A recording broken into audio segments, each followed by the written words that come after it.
赵少康，欢迎来到 TVB 赵少康战情室。在我们现场特别来宾，戴百山议员、陈委会委员、蓝轩小姐、王宏威委员、洪孟凯委员。嗨，伊朗哈，川普说结束了，结束了，结束还在打。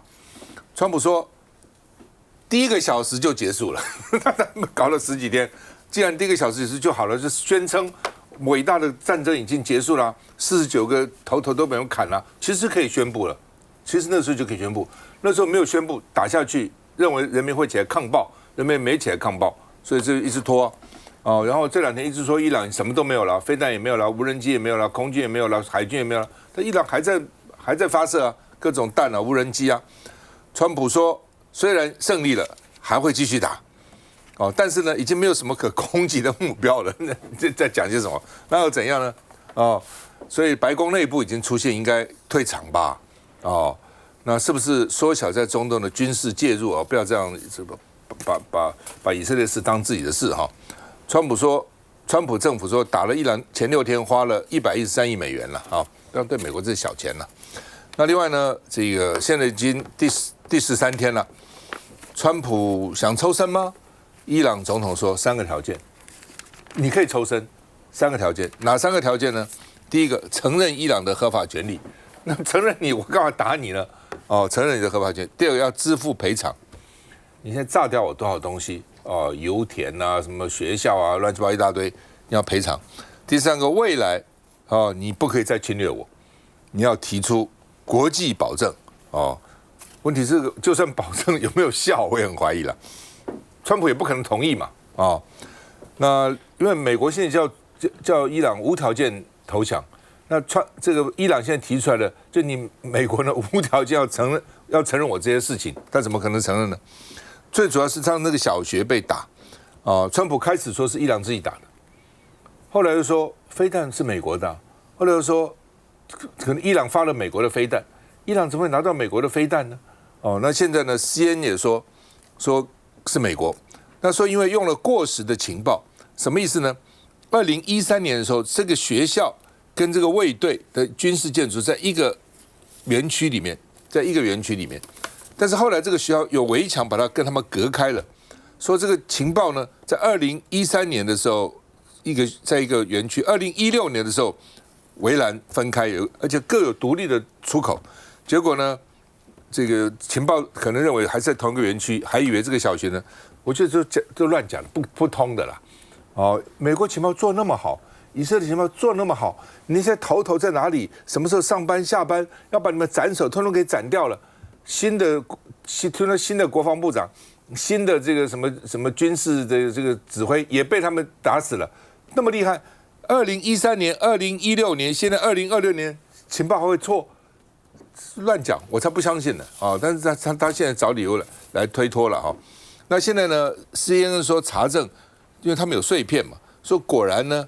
这是美国的飞弹，因为呢，它的零件是还有一个公司叫做 Globe Motors， 就是全球马达了全球机动了马达了 Motors 那马达嘛就 Motor 嘛那而且呢这边写的 Made in USA， 看到没有 ？Made in USA， 这个公司叫 Global Motors Incorporation， 那在 Dayton Ohio， 在俄亥俄州。零件就是他提供零件做这个飞弹，因为飞弹有很多零组件嘛那昨天这个以色列去打伊朗的银行所以呢，伊朗说你打我的银行我要去打你的辉达、微软、Google 这些以色列都有公司，我就打你这些地方，你又打我银行干什么？打死好多人那另外呢，美国媒体说呢，伊朗可能会用无人机攻击加州。所以现在要办这个96届的奥斯卡典礼，他们现在很紧张，提高警戒，而且 FBI 警告了，说可能用无人机这个来攻击。所以呢，美国的叫做末日飞机在加州，这个飞机光造价就要14170万美元，非常贵的。海军的E-6B 水星所以呢，这个飞机可能想办法要去阻挡，如果无人机来进攻所以现在加州也蛮紧张的。我们看一下。川普现身白宫草坪，对实施怒火行动进入第12天的战果很满意。We're leaving certain things that if we take them out, or we could take them out by this afternoon. In fact, within an hour, they literally would never be able to build that country back. 川普自豪，伊朗已经被打到没什么可以再打。然而，伊朗呛虾要给美国人惊喜。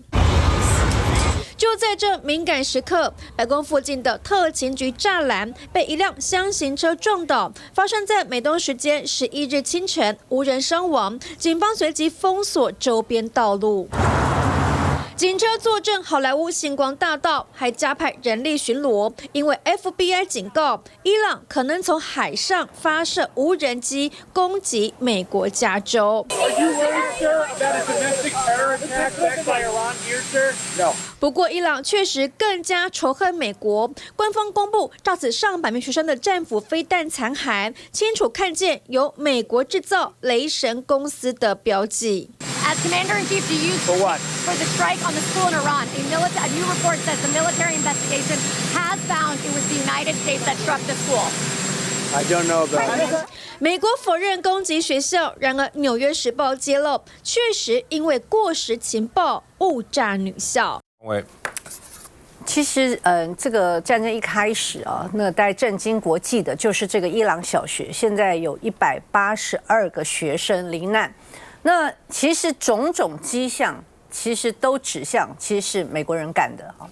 那不管他这是刻意哈，或者是说今天是误炸啊，用了错误的情报，我觉得在整个的现在的证据这么明确之下，其实美国真的应该为这件事情，第一个道歉，第二个应该赔偿哈，否则的话。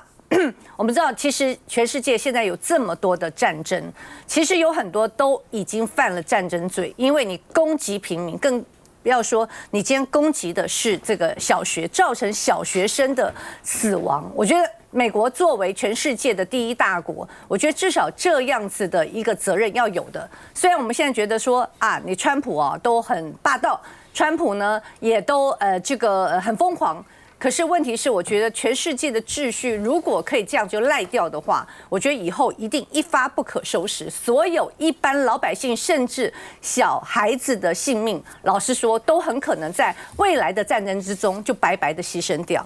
好，其实全世界现在最关心的事情就是，那到底这场战争什么时候可以结束啊？那川普本身他到底有没有能力？他可以掌控这场战争什么时候结束？虽然他现在呢，他有很多也是有些吹牛皮啊，反正他的意思就是说，他跟外界说，我说可以结束就可以结束，可是真的是这样子吗？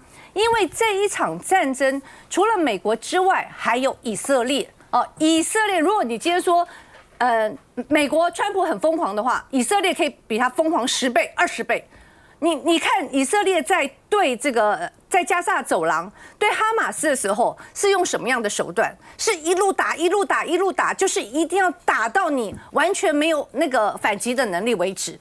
好，所以同样的，在这一次对伊朗的战争里面，以色列跟美国的想法可能是不一样的啊。美国的理由当然很多人的猜测，他明的说我要摧毁他所有的核设施。好，有人说你根本就是要想控制人家的油源啦。那也有人说他另外的一个算计就是呢，他不能够容许啊这个石油交易不用美元啊，不管他种种的理由。但是以色列的理由又是什么呢？以色列既然启动了这场战争，你看起来他是要把伊朗往死里打。他为什么把伊朗往死里打？刚才讲到哈马斯的背后是伊朗啊。那另外，伊朗他也资助了，就是援助了另外他的一个死敌，就是黎巴嫩真主党，他援助很多他们眼中所谓的恐怖组织，是跟他对立的组织，所以他对于伊朗跟美国对于伊朗，他们的目的可能是不一样的。所以你看这2天，美国最怕的是什么？川普最怕是油价上升啊，油价上升，通货膨胀不得了啊！那个美国华尔街股市不能够暴跌。可是你觉得以色列很在乎这些吗？以色列直接去打伊朗的油田，我刚刚讲说为什么往死里打，他要让你没有任何的能力反击，不但没有能力反击，你以后我也没有这能力去什么支援什么哈马斯啊，去支援什么黎巴嫩政治，去支援一大堆跟我作对的这些组织。所以川普到底有没有能力去支配这场战争，什么时候提战？这个是目前全世界大家都在看的。川普可能说了很多的大话，但是如果他真的如同他现在是被以色列，他即便发火，以色列也不管他，在这样的状况之下，战事继续的扩大，那我们就要做好一个最坏的心理准备。能源危机不能说一触即发，已经发生了。孟凯，你觉得什么时候会结束？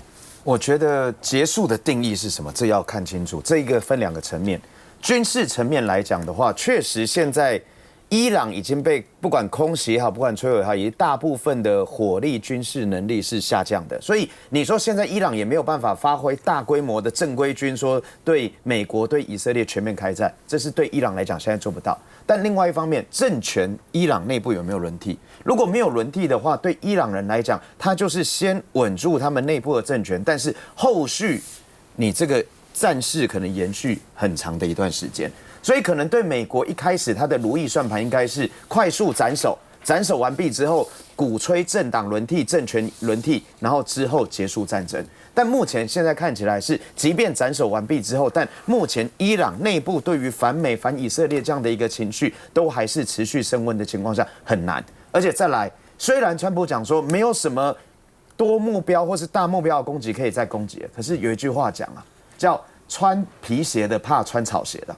穿草鞋怕没穿鞋的，就当我今天伊朗，我刚刚查了一下资料，伊朗是8000多万人口，164平方公里的土地面积啊，也因此如果说他现在164万平方公里是台湾的这个30倍大，45倍。对，所以说对于这样子整个来看来讲的话，其实它会变成是2面刃，所以这也才会讲是说未来有可能变成是化整为零，变孤狼式的攻击，而且即便是现在一刻说停止，但这个仇恨的种子种下去之后，未来的10年、20年真的很难去想象说有没有可能有孤狼式的攻击，所以也有人在推估。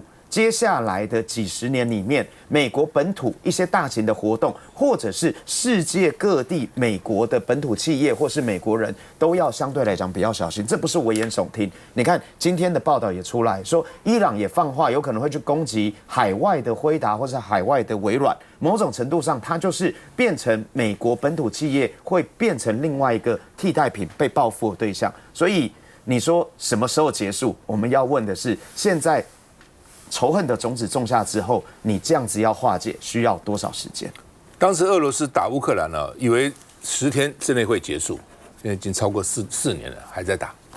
哦，那美国去抓委内瑞拉总统很顺利的，那是因为事先已经讲好了，跟委内瑞拉副总统的哥哥讲好了，说把总统抓到美国，你副总统当总统，所以比较容易。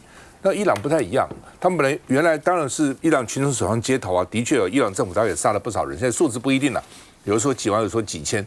哦，川普以为说这个斩首以后呢，人民就起来抗暴，现在看起来很难。为什么？当民族主义起来的时候，你这个内部的分歧哦，就比较不容易产生很大的冲突，就是外国来打我们，因为美帝国来打我们嘛。哦，所以当外部的这个像。美国这样，尤其以色列这样炸，伊朗内部现在变成反对声音也小了。他现在怎么反对呢？甚至有的反对者认为说，不知道战争这么可怕，没想到搞成这样子啊，而且炸成这样子啊，这跟他们当时想要抗暴是完全不同。现在是这个学校160几个女生，就是大家知道伊斯兰那些国家对女人的教育基本上是没有那么重视的。哦，160几个女生国小通通被炸死了。那是多大的一个震撼！这些人想说，搞了个半天，怎么搞成这样子呢？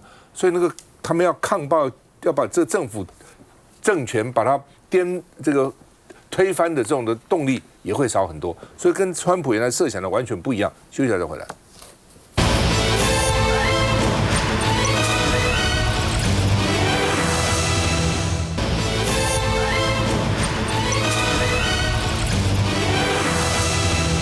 好，那么伊朗会变成一个军事政权呢？因为他现在是那种铁卫队哈，那支持哈米尼的儿子。那哈米尼的儿子比爸爸呢，听说软弱，所以呢他更好控制啊，就变成说都被军事政权控制了哈。那新的领袖呢，到现在为止还不见了，也没出来哦，所以因为受伤了被炸伤了。川普说我不满意，当然不满意了。如果新领袖的是旧领袖的儿子，那你搞了个半天，你推翻了什么东西呢？反而让它变成更军事化啊！说你别想安稳度日，告诉你出来就把你杀掉啊！那另外呢，因为他人没出来，所以用了很多那种人形立牌，而且是用你看那种箱子有没有打开，还有折痕有没有？折很简陋的立牌，民众还居然去亲吻了去膜拜啊，等等等等啊！说呢，新的领袖可能腿部骨折了，脸部受伤了。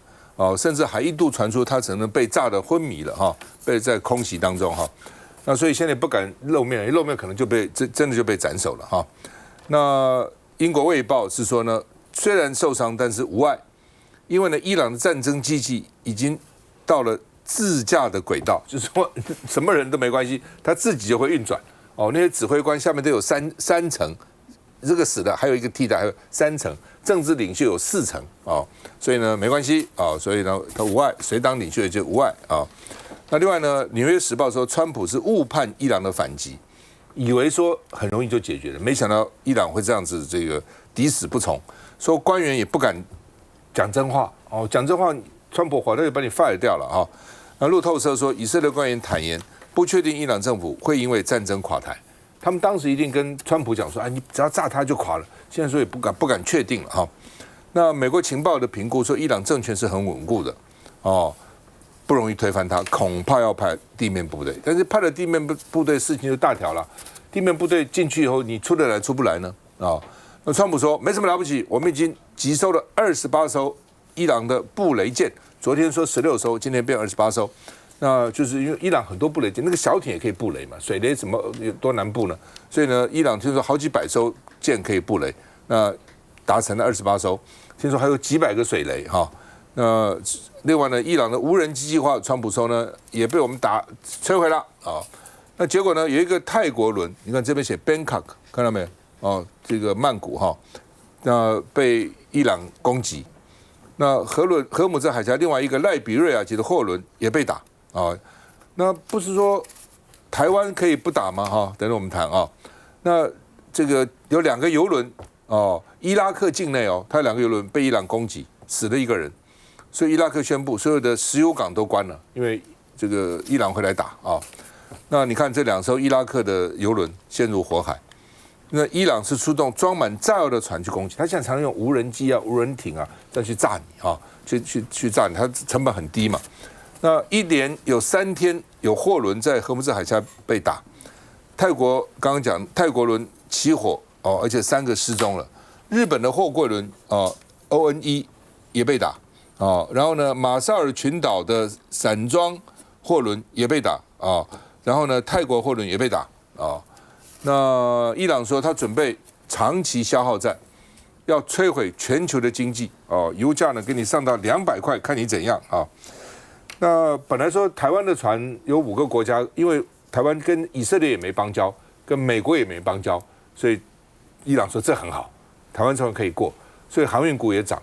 但是我去查，我说那有运很多货吗？他们说台湾船挂的不是台湾旗是我还在想，对，台湾船挂了很多都是巴拿马籍，台湾船很少挂台湾旗嘛，所以这算怎样呢？是不是现在要把台湾旗挂出来，中华民国国旗挂出来呢？我们看一下。出动战机发射飞弹，随时监控。美国中央司令部在社群 X 释出新影片，写上美军部队仍然持续专注非常明确的军事目标，那就是消除伊朗对美国及邻国投射军事力量的能力。We remain centered on very clear military objectives. Every day, we're striking hard at Iranian ballistic missile and drones. To date, we have struck more than 5,500 targets inside Iran, including more than 60 ships, using a variety of precision weapon systems. 美国总统川普也在俄亥俄州回答记者问题，宣布美军最新战果。They started talking about mines, so we hit 28 mine ships as of this moment. 28, like using the same weapon, the exact same weapon that we use against the drug dealers in the water. We have. 当被问到是否担忧伊朗进一步报复、攻击范围扩大到美国本土时，川普更对媒体表示并不担心，只是随着美伊战事越演越烈，伊朗伊斯兰革命卫队警告，准备进行一场漫长消耗战，届时受巨大冲击的不将只是美国，而是全球经济。来，蓝轩，我们现在讲台湾那个讯息，其实基本上来说，我觉得一直都没有被证实。就是说，他说呢，只要是跟他们没有邦交的，他讲的更多实际上是断交。他要你断交，就要你跟美国跟以色列切断关系，就划清不是盟友的界限之后，我才会让你过去哦。那实际上台湾是没有邦交，没有邦交跟断交是不一样的。我们可以说，我们就是不要跟他们建交。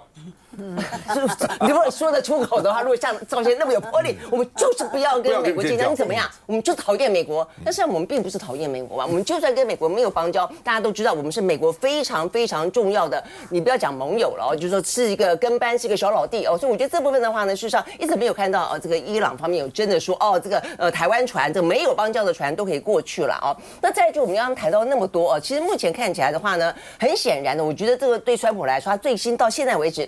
他吹牛蛋是不用打草稿的啦，就是说他现在我觉得他现在真的有点吹口哨壮胆，或者说吹口哨壮油价。因为这个油价的话呢，目前太高了，高到说到他们国内自己本身都觉得吃不消了。你接下来的话呢，如果油价再高就物价高，物价如果再高就通膨高，通膨再高的话，你联准会就没有办法降息了。所以它是一连串的一些状况。所以对美国来说的话呢，对川普来说的话呢，他的那么在乎自己经济橱窗，所以他的政治资本有多少可以让他花？接下来目前这样打，事实上他的这个军官的死伤已经100多伤了哦。那再下来如果再有人死伤呢？所以一个是油价的问题，经济的问题，一个是呢死伤的问题，你的海外的子弟兵不断的去送死，跟你当初要上台的时候讲话完完全全不一样哦。那我想这一波，更何况我们刚刚讲到了这个伊朗的小女孩。我们那天还在那边讲150几个，现在是180几个。你说哪可能说美国那么精准的这样这个情报会拿10年前的来套用？我才不相信呢！我觉得这个就是太宽，不愿意承认啊，这个做错了还不愿意承认。我觉得这部分对他自己本身的美国的一个大国的正义的形象，我真的觉得已经到了一个非常的一个已经破损的非常厉害了啦。那我想这个种种的原因都会让我们先前在问说，伊朗还可以撑多久？我觉得现在是变成美国还可以撑多久？所以伊朗只要撑，美国让你川普只要撑不下去，你只要内部的政治压力变大，让你接下来的选举，你不要讲这个7月4号还国庆日要庆祝250周年的国庆，如果你仗还在那边打，然后死伤那么多，坦白讲，我觉得对于川普来说绝对会是挂不住的，更不用说呢，现在共和党内部也非常焦虑，担心其中选举的选不好。所以对于伊朗来说的话呢，我觉得反过来看，他确实军力不如美国，但是呢，到现在为止，我觉得他有一点非常非常值得大家参考的，尤其舞台来讲，对台湾来说，它的不对称战争打的这一次大家都在谈精准的，就层层就一层一层的。我想在从去年的5夜重锤12日战争之后，他应该就已经想过，如果说美国跟以色列再去打的话，他基本上来说，他就掐你的咽喉，踩你的软肋。你的咽喉是什么？你的软肋是什么？第一个，你的油价，你承担不起油价。我就把所有可能跟油价会飙高的东西，我都给你搞，打你荷姆兹海峡的船，布你的雷，然后呢附近的这个油的这个邻国的油的设施，最近你不是哀叫吗？那叫又怎么样？我就是照打，我打到你不敢出，必须减产，那不敢出油。那所以呢，对这个状况来看的话，到今天还在打。那所以呢，现在看伊拉克也减少产油，什么沙烏地阿拉伯也减少产油，科威特也减少产油，大家都不敢产了，因为产了半天你也仓库放不下，你也运不出去。那所以这样的一个状况，其实对于伊朗来说，它就达到了一个经济施压的一个绝对的目标。那除了这个之外的话呢，我觉得在今天听到的就是微软、NVIDIA、Google、Oracle。这些都是在前段时间，川普才浩浩荡荡带了一大堆企业家，大家记不记得去中东啊？说这个中东呢要经济转型所以的话呢，他们有很多钱，都是卖油赚来的钱，所以呢，这黄人需要对不对？给你一个很大的地，你尽量盖啊。这个贾布斯要对不对？给你尽量盖。所以现在盖了以后呢，通通成为呢伊朗的标靶。所以我觉得这一部分，那你说美国担不担心？当然担心啦。不过坦白说，我觉得伊朗敢不敢打，我不知道。但他只要讲到你怕，就像是现在那个荷姆兹海峡一样，你说他布雷布几颗，布几十颗，几十颗能够炸谁？但是他只要布了，让你不敢过，油价就高了。那所以同样的，我只要告诉你说我可能要打你，你不敢怎么样的话，就达到效果了。所以我觉得他在不断的透过不对称的战争，我今天可能飞弹没有你多，我今天可能怎么样，但是我就让你想办法，就是震慑你，让你要付出更大的代价，全球付出经济代价，全球付出政治代价，你美国川普必须要付出代价。所以我觉得现在目前看起来，川普事实上是嘴硬啦，但我相信。战争是否结束由他决定，因为那个决定不是说他打赢了决定，而是他什么时候要决定吞败，而且这个吞败他可能得要想到一个好的理由吧啊，不过反正他的目标都很不清楚嘛啊，所以他自己编一个理由也可以了，因为他说这个政权要垮台，现在政权也说不会垮台了，以色列说不会垮台，美国情报也说不会垮台，然后他说呢这个什么会有革命啊，也没有革命啊，以色列也说不会有革命，那飞弹说炸光光，现在还在打。你说今天3艘荷姆兹海峡上的船是用什么东西打的？用飞弹打的呀。那你不是说飞弹都快要摧毁了吗？所以我就说，现在目前的局势看起来讯息很乱，我觉得讯息很乱。因为台湾多半是接收美国的讯息哦，所以看起来好像会觉得说，哦，这个川普说的是怎么样的一个回事。但是如果你再去看看半岛电视台，你再去看看伊朗的国营这个广播电台，你会知道这个目前的整个战事其实已经在打一场政治战，而这个政治战里面，我认为其实川普会输得很惨。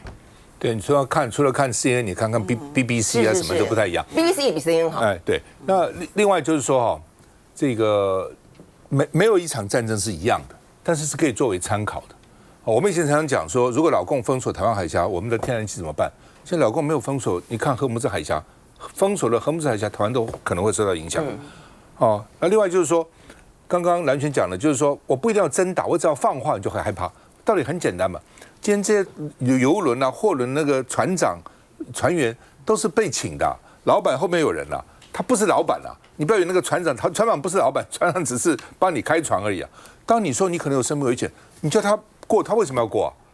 同样的，你今天过荷姆兹海峡，对不对？是不是一定会打你？不一定啊。但你敢吗？我说你过来我就打你，敢吗？所以以前大家讲说，如果台湾海峡被封了会怎样？你去看看荷姆兹海峡，一说我要封你，船都不敢过了。哦，为什么不敢过？